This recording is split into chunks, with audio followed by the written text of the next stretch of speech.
So this is the transmitter design of our hybrid laser source transmitter. What we were supposed to make was an amalgamation of LEDs as well as the laser diodes.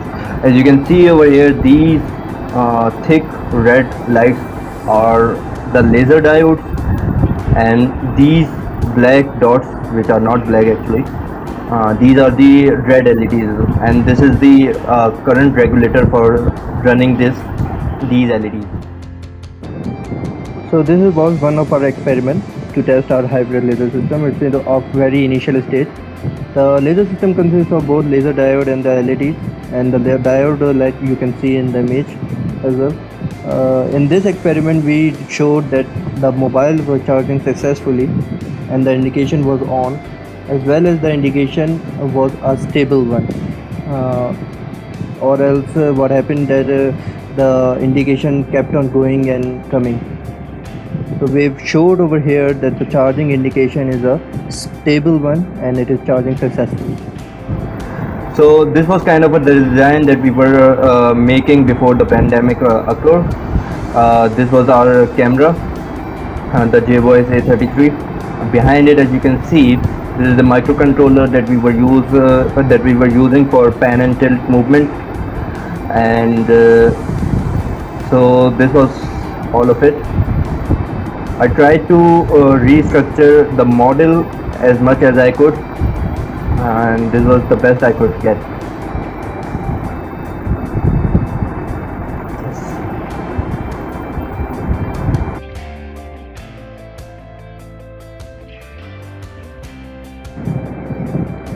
So this is the video proof of our JVoice camera object tracking system.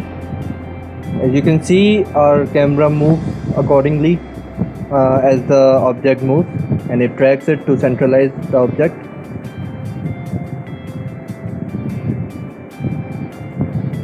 The algorithm that we have used is the color based tracking system, and the color that we have selected is the yellow color. You can select any of the color that you want. Therefore the background of our receiver is set to yellow, so that the JVoice camera can detect it and centralize it.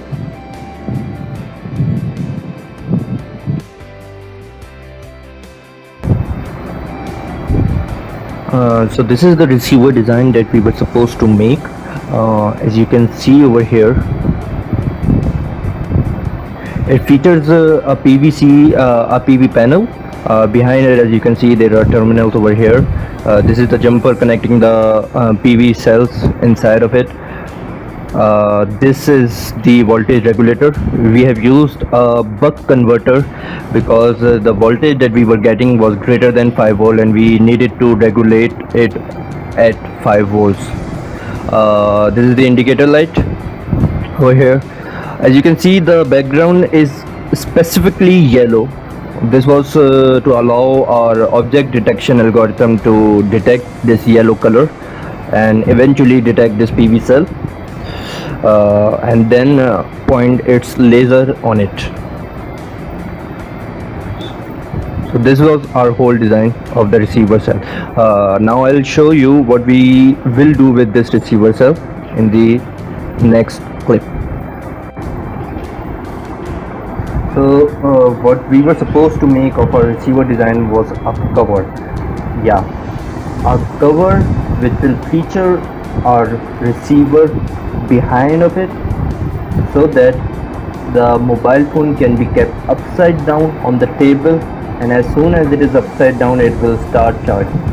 And as you will turn the mobile with the LCD facing up, it will stop the charging feature.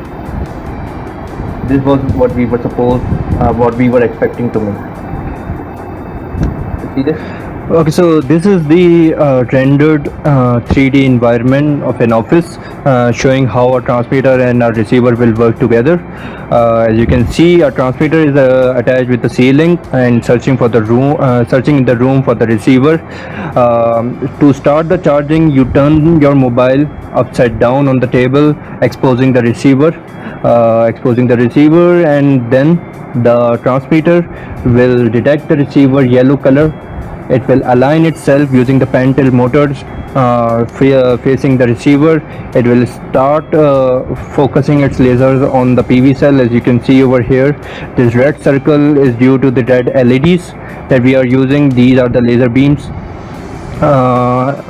And the charging process will start. To stop the charging process, simply turn your mobile upside down again and the charging process will stop. Thank you.